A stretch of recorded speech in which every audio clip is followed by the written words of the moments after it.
chapitre 7, on va lire à partir du verset 21. Matthieu chapitre 7, verset 21.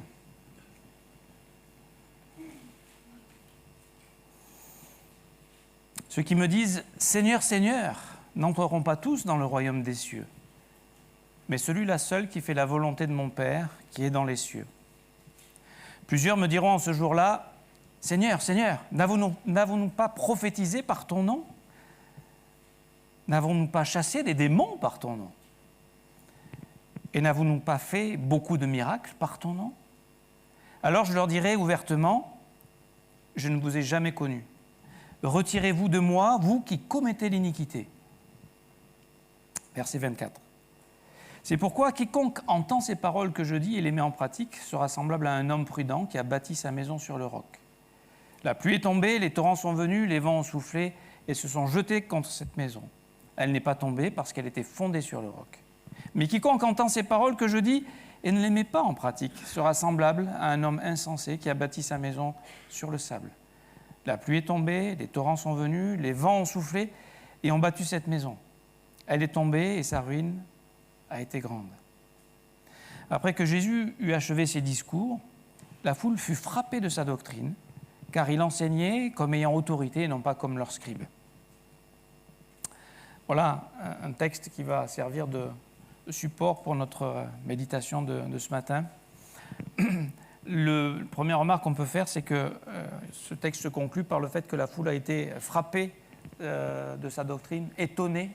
Vous savez que l'étymologie du mot « étonné », c'est d'être frappé par le tonnerre. C'était « waouh !» Et c'est vrai que quand tu lis ça, c'est choquant parce qu'eux, ils étaient dans un système, Jésus est en train de remettre en question les pharisiens, leur façon de faire, leur légalisme, et en train de dire ces religieux-là, ils ne font pas partie de moi. Et là, ça peut surprendre, étonner ceux qui sont en train d'écouter. En fait, Jésus, ici, nous met en garde contre une connaissance intellectuelle et religieuse des Écritures, en nous rappelant l'importance de la mise en pratique de sa parole.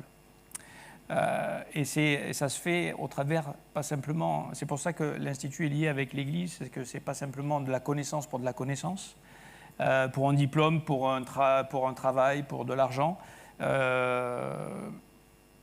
En fait, ceux qui font l'Institut biblique, c'est pour la première raison, ça a été très bien dit, c'est pour connaître Dieu. C'est qu'on a envie d'approfondir, on veut ce Dieu-là qu'on vient de découvrir, mais c'est qui vraiment ? Et quand on commence à ouvrir ce livre, et quand on commence à prendre des cours de grande doctrine, là, et qu'on commence à comprendre que la foi chrétienne, elle n'est pas stupide. Elle a un fondement, elle est solide, elle est raisonnée, elle est réfléchie. Alors, ce n'est pas la raison qui fait qu'on devient chrétien, mais on se rend compte que... Parce que quand on vient du monde là, extérieur, et on dit « t'es chrétien », mais tu dis « mais attends, t'es chrétien, mais tu réfléchis un peu ou... » C'est pour les enfants, ça, c'est pas pour des adultes qui ont réfléchi, qui sont éduqués. Ah bon ? Je crois que justement, ça nous permet de nous construire, de savoir pourquoi on croit ce qu'on croit. Parce que la question, c'est le fondement. C'est présupposer qu'on a tous, qu'on soit croyant ou non croyant. C'est présupposer qu'on met à la base le fondement, le roc ou le sable. Sur quoi on s'appuie, sur quoi on construit sa vie. Et aujourd'hui, il y en a beaucoup plus, mais on va en tout cas en citer deux grands fondements qui sont proposés. Le premier, et qui nous entoure et qui quelque part nous influence souvent, c'est l'athéisme dans le pays dans lequel nous vivons. Je pense que c'est la plupart des gens qui se disent athées n'ont pas vraiment réfléchi ce que ça veut dire être athée. Je pense. Ils suivent le mouvement, ils suivent le follow, ils suivent les gens qui pensent en dessus de nous et qui nous endoctrinent tous les jours par les médias et le système de communication qu'on a aujourd'hui. Ils n'ont pas approfondi ce que ça veut dire d'être vraiment athée. Mais voilà, les gens disent non, moi je ne crois pas en Dieu, je n'ai pas de Dieu, je vis ma vie. Ça, c'est un fondement, premier fondement que l'on peut poser, mais on ne peut pas le prouver. Vous savez, les gens nous accusent, nous, vous vivez par la foi, vous êtes chrétien. Mais tout le monde dit par la foi. Personne ne peut prouver qu'après la mort, il n'y a plus rien. Parce que ça, c'est la façon de penser. L'athéisme, c'est qu'on est juste des cellules vivantes qui réagissent, et voilà. Et quand ça ne réagit plus parce qu'il n'y a plus la vie, ça finit, il n'y a plus rien. Qui a prouvé ça ? Qui a démontré ça ? Personne. Donc ce fondement, hein, Dieu n'existe pas, qui peut prouver que Dieu n'existe pas?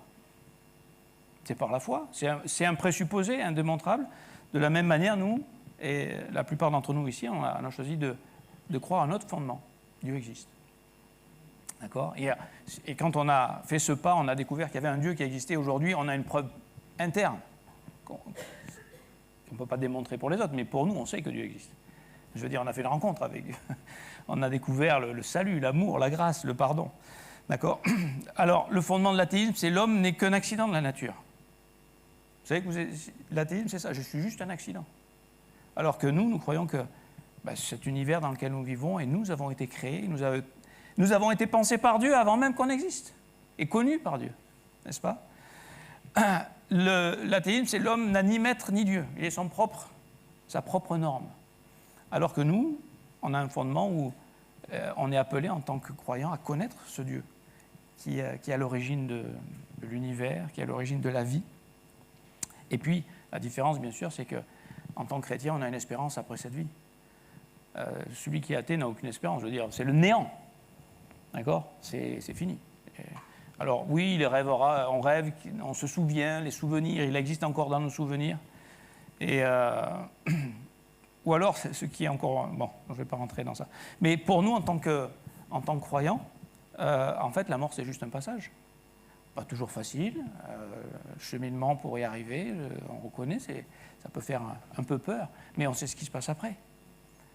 Parce que nous, qui croyons en Christ, même si on meurt, on est vivant, puisqu'on est déjà vivant en Jésus-Christ, n'est-ce pas? Donc ces deux fondements vont conduire à deux styles de vie qui sont bien différents. Et je crois qu'on vit aujourd'hui dans un monde de consommation, où on est à la recherche de bien-être, d'émotions positives, et on ne prend pas vraiment le temps de considérer l'importance du fondement sur lequel on va construire son avenir, sa destinée. Et c'est tragique, en fait. Quand je rencontre les gens souvent dans la rue, en fait, se poser la question sur la mort, les gens ne veulent pas se la poser. Plus tard, plus tard, plus tard. Et puis quand ça arrive, c'est trop tard. Parce que comme ça fait peur, on ne veut pas y penser. Donc plus tard, plus tard, plus tard, plus tard. Et à un moment donné, c'est trop tard. Et ce que je suis en train de vous dire, c'est que je crois malheureusement que on n'est pas loin de la réalité. Dans le monde dans lequel les gens ne pensent plus.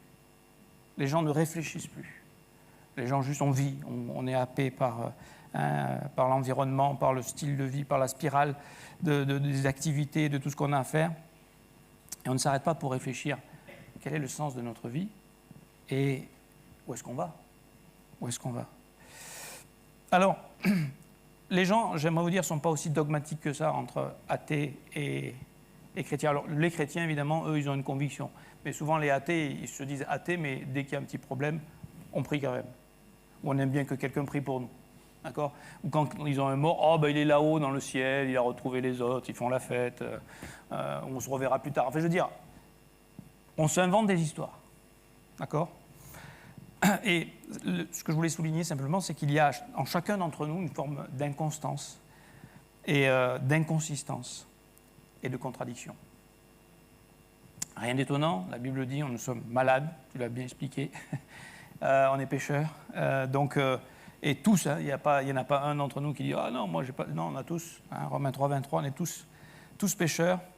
Et notre problème un peu, c'est que, là maintenant je m'adresse aux croyants, aux chrétiens, qui ont choisi pour fondement Jésus-Christ, qui sont nés de nouveau, qui savent, dans leur cœur, ils sont convaincus par le Saint-Esprit, qu'ils sont enfants de Dieu, qu'ils sont nés de nouveau, que Jésus-Christ est la vérité, qu'ils ne mourront jamais, qu'ils iront passer l'éternité dans la présence et la gloire de Dieu. Ça surprend toujours les gens, hein. Mais comment tu peux être sûr?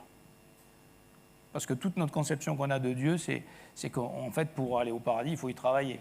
Non, le paradis, le salut, la gloire éternelle avec Dieu ne se gagne pas par nos œuvres ou nos mérites. Ça se reçoit comme un don de Dieu. C'est par la grâce que nous sommes sauvés au moyen de la foi. Et tout ce qu'on a fait, c'est de dire « Jésus, sauve-moi, j'ai besoin de toi ». Et c'est comme ça qu'on devient enfant de Dieu. C'est comme ça qu'on découvre l'amour de Dieu. Mais une fois qu'on est né donc de nouveau, on a un petit souci. C'est qu'en fait, bien qu'on ait reçu une nouvelle... On est devenu le temple du Saint-Esprit, Et on a reçu un nouveau cœur, on a été régénéré. Vous savez, être chrétien, c'est pas juste prendre un habit et polir la façade. Ça, c'était les pharisiens, d'accord? Non, c'est une transformation à l'intérieur. Et ça prend du temps. Parce qu'on a des habitudes de pensée, des habitudes de vie, voilà. Et donc notre problème, c'est qu'on voudrait le beurre et l'argent du beurre. C'est qu'on voudrait les bénédictions de la vie de Dieu tout en gardant une vie naturelle. Sans abandonner certaines choses, sans grandir dans certains domaines. Et il y a la lutte qui est là. Et ça se passe dans le cœur de chacun d'entre nous, n'est-ce pas? Et donc, on voudrait la vie de Dieu sans perdre la nôtre. Pourtant, vous connaissez ce verset, dans Matthieu, je crois, chapitre 12. Il faut qu'il grandisse. Il faut qu'il grandisse et que il faut qu'il croisse et que je diminue. C'est Jean 3 ou Jean 3 ? Alors, voilà, je me suis trompé la référence. Mais en tout cas, c'est ça le principe. C'est qu'être chrétien, c'est que le Dieu de l'univers va prendre de plus en plus de place dans mon cœur et dans ma vie parce qu'il en est digne. Et parce que je l'accepte, parce que je le choisis, parce que je le veux. Et si je l'accepte et je le choisis et que je le veux, c'est parce que je le connais. Sinon, je ne lui laisse pas la place. D'où l'importance de connaître Dieu. D'où l'importance de ce fondement. On a choisi Dieu, mais on voudrait continuer à vivre, on voudrait vivre sur ce fondement sans vraiment creuser, sans vraiment savoir. On a quelques idées, on vient un peu à l'église, on entend quelques messages, ça nous fait du bien, mais on pense naturellement, on pense avec nos émotions. On n'a pas été renouvelé dans notre intelligence. Romains chapitre 12 et verset 2. On n'est pas transformé par le renouvellement de l'intelligence. Et ce que je pense, c'est que beaucoup de chrétiens aujourd'hui vivent leur vie chrétienne de manière naturelle. Et se retrouvent souvent dans des dilemmes et dans des luttes impossibles parce qu'il y a l'aspiration de la chair et puis il y a le désir de vivre des choses avec Dieu. Et qu'il n'y a pas eu un fondement qui est posé. On bataille avec nous-mêmes, avec nos raisonnements, avec toutes ces choses. Et vous savez,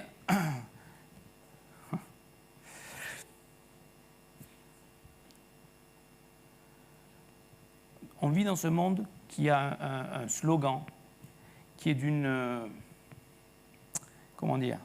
qui est d'une méchanceté, qui est d'un mensonge, qui est d'une tromperie, qui est accepté par tout le monde, qui est proclamé même par les gens. Vous savez ce que c'est ce slogan ? Chacun sa vérité. Ça, tu n'as de problème avec personne. Chacun sa vérité. Mais c'est une absurdité. Il y a une vérité, il y a un Dieu. Et c'est ça qui restera éternellement. Ma vérité à moi, ma perception, mon idée, ma conception, tout ça, c'est terrestre, ça passera. La vérité. Et la possibilité aujourd'hui, c'est que je peux fonder ma vie sur la vérité. Et la vérité, c'est ce livre. La vérité, c'est une personne pleine de grâce, une personne pleine de compassion pour nous. Une personne qui veut nous offrir et qui nous a offert le meilleur. À nous de le recevoir, à nous de le découvrir, à nous de le saisir, à nous d'en prendre possession. Tu parlais de Pilate tout à l'heure. La tragédie, c'est que lui, il a vu la vérité, il ne l'a pas reconnue. Il ne l'a pas saisie. Combien de gens passent près de la vérité ? Ah ouais, pas mal ça. Mais on s'en lave les mains. On s'en débarrasse. Non, je préfère ma vérité. Tragique. Tragique. C'est ta vie, c'est ta destinée. Si tu t'appuies sur un fondement qui est simplement du sable, pourquoi les gens s'étonnent qu'à la fin de leur vie, ça ne va pas ? Parce qu'en fait, ce que le diable nous propose, c'est d'être comme Dieu. Ok, tu seras comme Dieu. Tu auras un royaume, mais tu n'auras aucun sujet. Tu seras seul avec toi-même. C'est ça, la destinée de l'homme sans Dieu, sans la vérité, sans fondement. Ok, c'est ma vie. Et bon, tu l'as dit, la vie est compliquée. Je veux dire, il y a des épreuves, il y a des choses, on ne comprend pas. On ne comprend pas. On est déçu par les gens. Vous n'avez jamais été déçu par les gens, vous ? Mais le pire, c'est qu'on est même déçu par nous-mêmes. Mais j'aimerais vous dire que la parole de Dieu est éprouvée. Proverbe 35. Et tous ceux qui mettent leur confiance dans sa parole de Dieu, même si souvent on ne comprend pas les voies de Dieu, elles nous dépassent. On n'aurait pas fait comme ça, on n'aurait pas permis ça, on n'aurait pas laissé ça arriver, on aurait fait autrement. Mais on se rend compte que Dieu est là. Et que quand on s'appuie et on découvre, et on s'accroche à ce fondement, il y a des choses qui se passent dans notre vie. En fait, Dieu parle. Dieu parle tantôt d'une façon, tantôt d'une autre. Dans Job 33, 14, il a parlé de tellement de manières différentes. Il a parlé par la création, sa première révélation. Vous savez, quand vous voyez la création, ah oui, c'est le hasard. Aujourd'hui, on sait mathématiquement. Je veux dire, je ne l'ai pas inventé, vous pouvez étudier ça. Mathématiquement, la probabilité pour que la Terre existe et la vie existe, c'est mathématiquement impossible. Il y a tellement de conditions pour que ça puisse exister. Vous savez, quand Darwin il a dit oh, c'était un petit bouillon là, avec de la soupe, de la terre, de machin, un coup d'éclair, puis il y a une cellule qui vient. Il ne savait pas ce qu'il y avait dans une cellule à l'époque. Aujourd'hui, on sait que c'est une usine à gaz. Et pour que ça fonctionne, il faut que tout fonctionne en même temps. Et vous savez, il y a beaucoup de recherches qui sont faites par les hommes, intéressants. Ils ont essayé de refaire la vie. Ils ont fait ça, à l'époque, c'était dans les années, je crois, 1930, 1940. Ils ont arrêté depuis. Il n'y a plus de subventions, plus rien. Ils ont essayé, ils ont arrêté. Ils savent que ce n'est pas possible. Avec toute la technologie, la connaissance qu'on a aujourd'hui, vous ne trouverez plus aucun scientifique qui est en train d'essayer de trouver comment on va créer la vie. On ne peut pas. Impossible. Donc on est devant un choix, là. Mais l'homme préfère dire non, je ne veux pas. Imaginez qu'il y a un créateur. Je veux être mon propre Dieu. Tragique. Nous, on a choisi d'avoir un créateur. Je terminerai avec ça, parce que c'est ce que je voulais communiquer. Un, c'est s'assurer et de vérifier quel est le fondement sur lequel vous avez choisi de bâtir votre vie. Vous, l'athéisme, ce monde, ou sur Dieu, sur Christ et sa parole. Pas tellement d'autres choix. Hein. Enfin, il y a des variantes, mais en gros, c'est ça. Si vous avez décidé de bâtir votre vie sur Christ, sur sa parole, alors je vous encourage d'être consistant avec votre choix.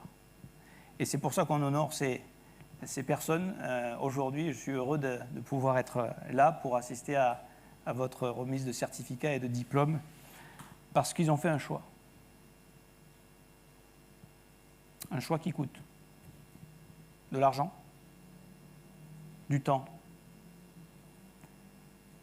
un choix qui demande de l'humilité. Qui a envie de retourner à l'école? Pour un diplôme qui ne va servir à rien, apparemment. Vous savez, quand j'ai commencé l'Institut, il y a 40... Non, il n'y a pas 40, quand même pas. Il y a 36 ans. C'est pas loin, quand même.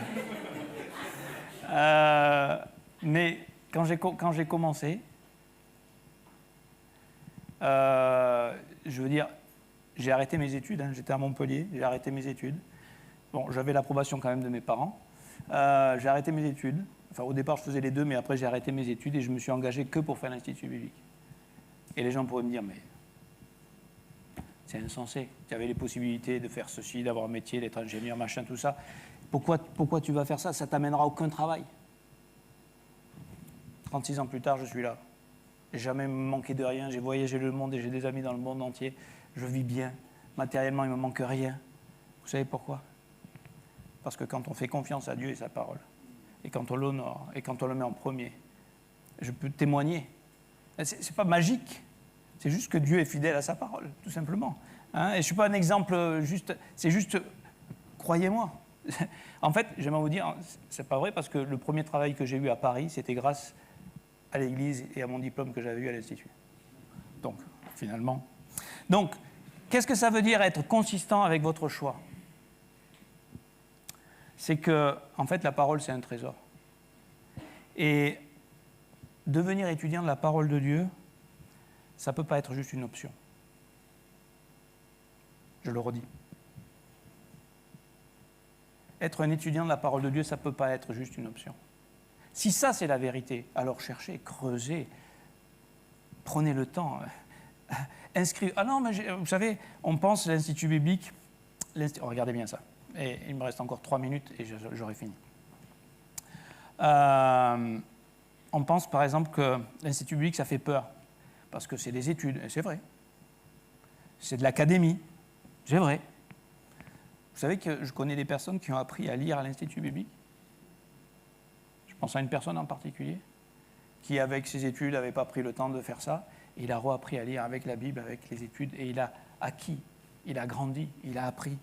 Donc l'académie, Les devoirs. Ah non, les devoirs, moi, j'ai pas envie de faire des devoirs maintenant. À mon âge, la discipline, la redevabilité, la persévérance, un cadre. Ah non, je veux pas de cadre. Vous savez, en fait, ce que notre chair, elle veut, ce que l'ancienne nature, qui a été crucifiée pourtant et qui nous dérange encore, elle veut plutôt des distractions, de la détente, du plaisir. Farniente, oh, on est dans le midi là, hein, pas trop vite, doucement. Hein, le matin, midi, et le soir encore moins vite. D'accord ? La liberté, pas de contraintes. Et vous savez quoi ? C'est qui va régner là ? C'est notre ancienne nature, malheureusement, et qui nous vole les bénédictions de découvrir ce que Dieu en réserve pour nous. Et quand on accepte le cadre, quand on accepte de se soumettre, quand on accepte ce que Dieu donne pour nous sauver de nous-mêmes. Je pensais à ce verset dans Jérémie, chapitre 9, chapitre 17, pardon, qui dit « Maudit soit l'homme qui se confie dans l'homme et qui prend la chair pour appui et qui détourne son cœur de l'Éternel. » Et en tant que chrétien, malheureusement, on peut retourner sur un fondement, on veut vivre sur Christ, mais on vit naturellement sur ce fondement-là. Et c'est comme si on se dépouillait du trésor. On ne découvrait pas le trésor. Et vous savez, en fait, je vais vous dire ce qui se passe au salut. Au salut, c'est comme à Noël, quand on reçoit un cadeau. À part que là, c'est un cadeau géant. Et j'aimerais vous dire, l'Institut biblique, ça permet d'ouvrir le cadeau.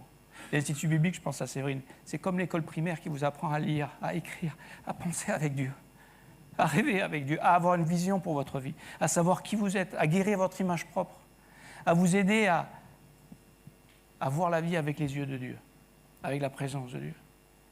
Si on n'a pas ce bagage-là, comment avancer dans la vie ? Vous savez ce qu'on a besoin ? Ce que ce monde réclame ? Ça n'a pas tellement changé. Hein. À l'époque, on demandait du cirque et du pain. Aujourd'hui, on demande des JO et des distractions et Internet. Mais les gens ne pensent plus. Vous voulez penser ? Venez à l'Institut. Suivez l'exemple. On peut faire l'Institut et prendre après des mauvaises décisions. En fait, l'Institut, c'est juste le bagage pour commencer à ouvrir ce livre et à se régaler, de le lire, de l'étudier, de le méditer. Et comme tu le disais si bien, on le repartage après, on le redonne. Ça va bénir votre femme, ça va bénir vos enfants, ça va bénir vos frères et sœurs, ça va bénir les gens au travail, ça va vous bénir partout. Parce que quand il y a la vie à l'intérieur, ça vous transforme, et ça transforme ceux qui sont autour de vous. C'est ça l'Église. Donc, pour conclure, j'aimerais vous dire, n'ayons pas peur de perdre notre vie. Parce que quand on la garde, quand on la préserve, en réalité, on la perd. Mais quand on accepte de ne pas se faire confiance et de mettre notre confiance en Dieu, en sa parole, d'accepter le cadre de l'Église que Dieu donne, c'est pour notre protection, c'est pour notre salut. Vous ne savez pas où vos pensées peuvent vous amener à cause des circonstances de la vie qui arrivent. Mais si vous êtes dans un corps, dans une église, si vous recevez la parole de Dieu, c'est elle qui va faire le travail. C'est la grâce de Dieu qui va vous transformer. C'est l'amour de Dieu qui va vous restaurer et qui va vous permettre de savoir qui vous êtes, où vous allez et de pouvoir être une lumière dans ce monde.